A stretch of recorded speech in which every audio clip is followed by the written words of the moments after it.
Aj my využívame bicykel alebo kolobežku, ale iba 1% chodí do práce na bicykli či na kolobežke. Nie je predsa možné tým pádom 99% ľudí takýmto spôsobom nezmyselne šikanovať. Nachádzame sa na odporúčanej obchádzke magistrátu. Keď nám magistrát tvrdí, že po Vajanského 70% ľudí iba tranzituje niekam, ja si dovolím povedať, že aj po Novom Moste iba tranzitujú títo ľudia. Ja sa obávam, aby za 2-3 roky tu neprišiel opäť nejaký cyklonáčenec a nepovedal si, správame aj tu cyklopruh. Tady tu ľudia len tranzitujú. Naozaj žijeme tu v jednom meste všetci. Ale my nemôžeme jednou skupinou šikanovať všetky ostatné. To je absolútne nepripustné a výsledok je vidieť tu za nami.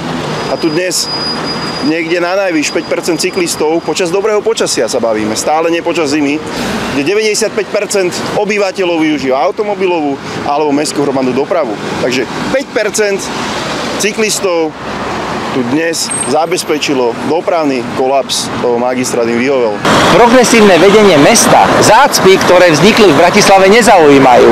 Nie je normálne malovať čiary pre bicyklistov a neriešiť hromadnú dopravu pre obyvateľov mesta. My nie sme síce dokonalí, ale chceme ľuďom pomáhať a nie ísť proti ním.